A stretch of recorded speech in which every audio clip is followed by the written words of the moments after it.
I feel like as roguelikes get more and more popular, we're starting to see some genuinely amazing titles. Companies and consumers alike have realized the power behind procedural generation and permadeath. In turn, this genre went from being made by a single guy in his basement to like 100 guys in a much larger basement. The signs for roguelike fever are everywhere. Hades won the Action Game of the Year, Returnal won the British Game of the Year, and Balatro won every second of free time you'll have for the rest of your life. Roguelikes are in fact so mainstream now that your weird and out-of-touch uncle is about to walk into your house and say, "Hey, have you heard of Vampire Survivors yet?" And he still hasn't heard about 9/11. Don't tell him about that one.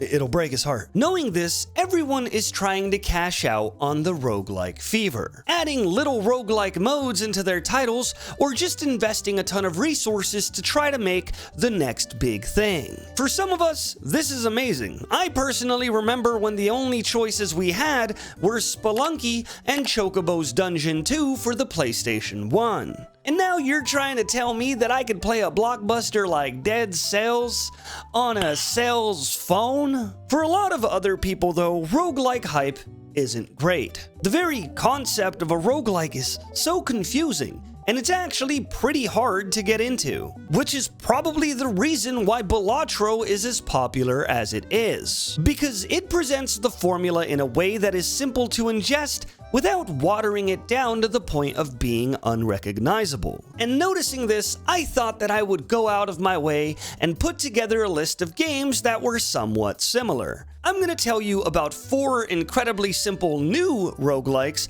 that consumed me. You know, the kind of game that you play for just one run and all of a sudden it's 3 a.m., your family hasn't seen you in days and you can't remember how you got there? Yeah, we've all been there, right? These games serve as a gateway drug, the type of game that you would show a friend or a spouse saying, "Come on, just try it," without letting them know that it leads to something so much more addicting and sinister. None of the games on this list require movement, and most of them can be played using a single button. When I say simple, I mean it. So without further ado, let's get started. Rulescape. This game is gonna be somewhat of an honorable mention because it's very fun, but I can completely understand how it's an acquired taste. Out of all the games on this list, Rulescape is the simplest. This game is a dice roguelike. But unlike Diceomancer, Die in the Dungeon, Dicey Dungeons, or 007 Die Another Day, Rulescape is just a dice roguelike. All you do is roll a dice. You start off with 100 rolls, and the goal is to get to the end of the run, which is 2,500 tiles away. Every time you roll the dice, you move the amount rolled and get points based on your tiles. And these points can be spent in the shop to upgrade your tiles to generate more points, your dice to get further on your rolls, or your shop to find better upgrades. Getting points also fills your stamina bar, which gives you energy which you can use to buy more rolls or refresh your shop. As your run progresses and you start to develop more of an economy, you also end up finding items that can help your chances of winning, which can range from very basic things like multiplying the lowest score tile by 4 every single roll, or complicated things like every roll starts with an electric square which gives you energy, and they can now be upgraded to give you even more energy. If this sounds like a lot of information, that's because it is. But once it all clicks and your run gets going, it actually does a really good job of scratching that roguelike itch. Even though you're only pressing one button the entire time, moving 30 spaces in a single roll, earning tens of thousands of points per press, and getting to the end feels rewarding every single time. But there are a few things that hold this game back compared to the rest of the list. The best and worst part of this game is how much the RNG is a determining factor. Having a bad run be decided because you're not getting exactly what you need to move forward feels kind of bad. But inversely, getting an insane run and feeling the gods smile onto you feels like a super secret shadow government megameth being injected right into your ass. This game is also updated quite frequently, with their most recent patch adding Trials, which is an entirely new roguelike mode with actual meta progression baked in. So if you want to experience something different or just change the end goal of your run, there's a ton of content to be explored here. It's a nice little $8 roguelike that I frequently find myself opening for a single run throughout the day, which is a healthy balance because normally for me, roguelikes are all or nothing, and opening them for even a fraction of a second sucks my soul right out of my ass and makes it midnight. Just be wary of the RNG. It can feel miserable. Spin Hero is a very interesting roguelike because when I first played it, I kind of just didn't like it. I remember trying it out live for an hour or so and basically telling my chat, yeah, this game is kind of trash, and closing it out. Then, the next day, I decided to try to open the game one more time to see if I could find any kind of enjoyment out of it, and for some reason, I played it for about 12 hours. Spin Hero is a slot machine auto-battling roguelike. Your entire goal in this game is to win a series of battles using the symbols in your slot machine that you find on your run. Every character has their own starting set of items, and in the beginning of your run, you also get to choose a loot bag to help you get started. You could be safe and choose a bag that is suited to your character, making it easy to get through the early stages, or you could be risky and choose a bag with randomized items to start off with more money. Based on the symbols you land, you'll either deal strength damage, agility damage, magic damage, apply debuffs, shield yourself, or heal. Then the enemy takes their turn and smacks the hell out of you, rinse and repeat. As the run progresses, you build out the slot machine more to synergize with itself and your character, alongside finding these active runes, which could be a small help when you're playing through the harder stages. And beyond that, it's simple roguelike stuff. There's chests you can find, which require you to carry keys in your slot machine, but those are useless in combat, so there's a drawback. Stores on each map that require gold to purchase more symbols, rerolls, or heals, and also boss fights at the end of every zone. The complexity in this game comes from just how much these symbols can actually do. There are so many random and fun builds that you can get away with. Builds where you stack bleed and defend yourself as the opponents die from damage over time.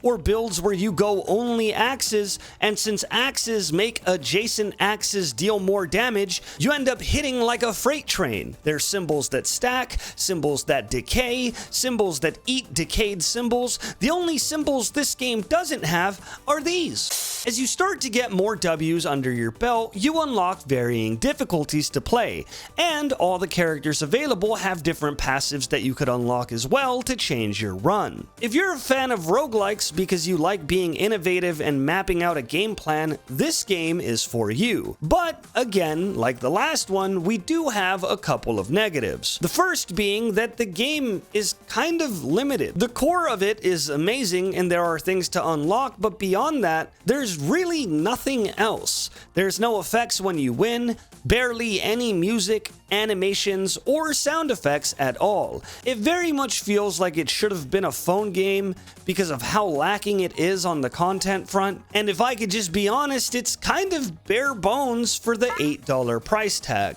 But if you're looking for something simple yet complex for the price of a McDonald's Happy Meal, this game can definitely fill your weekend. Now we're getting to the absolute good stuff. Next up, we got Nubs Number Factory. Nubs Number Factory is basically a Peggle roguelike if it was entirely designed in Kid Pix Studio. The gameplay is simple.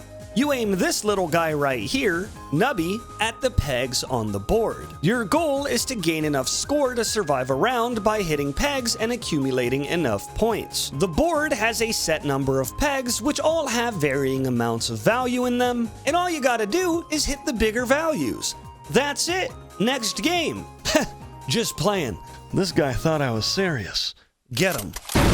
This game folds in on itself and adds so many layers of complexity. Whenever you get enough points to clear a round, you earn money and also restock the board, increasing the overall value of the pegs available. Every few rounds, you'll be met with either a shop, a loot box, or a claw machine, and I'll explain them in that order. The shop is where you get your items. Each item has a specific trigger, like hitting enough pegs, letting Nubby die, or just surviving for a specific amount of time. And these items can do just about everything. Summon gross germs that fly around the screen and destroy pegs as long as Nubby is alive, double the value of pegs randomly, or give you money based off of the amount of pegs you've bounced on, just straight up shoot boogers, I guess. And it's up to you to find new ways to keep up and not be left in the dust. You could be a Chad like me and get a ton of summons so that the stage becomes sort of like a Peggle D-Day, or you can play a more relaxed game and do a bunch of passive score multipliers to keep you alive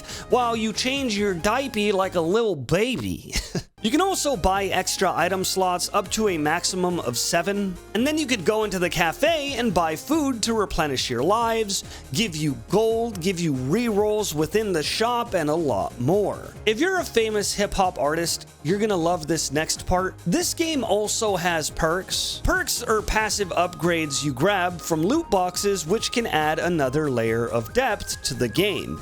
Ways to force trigger items that would otherwise only be triggered once per round. For example, my boy Poop Butt gives you points based on how many times you've restocked, but he's only triggered the first time you pop a peg. So pairing him with this perk that allows an item to be re-triggered twice per empty item slot, Poop Butt is now triggering 12 more times, giving you a ton of points and allowing you to build up an economy. To give you an even more complicated example, this item right here, the all-seeing pyramid, shoots a God Ray every time the item in slot 1 is triggered. So if you put a rapidly triggering item in slot 1, you can make the God Ray pop all the way off. You can also get claw machine rounds, which allow you to grab either random loot, a random amount of gold, or a key to the black market where overpowered items are available. Throughout your run, and as you get stronger, the overall scores required to win actually get pretty high, which forces you, the player, to rack your big-ass brain and find out what kind of micromanaging you could do to trigger your poop butt another 30 times. If this doesn't seem like enough content for you, don't worry, because the game also has a bunch of challenges to keep you on your toes. Like a challenge where Nubby has C4 strapped to his chest and explodes in 1.5 seconds. Or a challenge where you can only have one item. Or a nub lock where your items can get deleted if you don't pass the round. Completing challenges or just winning runs awards the player stars, which you can use to unlock entirely new characters with their own sets of game-defining abilities, like giving each item an extra trigger, making specific items spawn more, or even allowing the player to prestige after completing their run. There's so many different ways that this seemingly basic roguelike expands upon itself, but the one thing it won't expand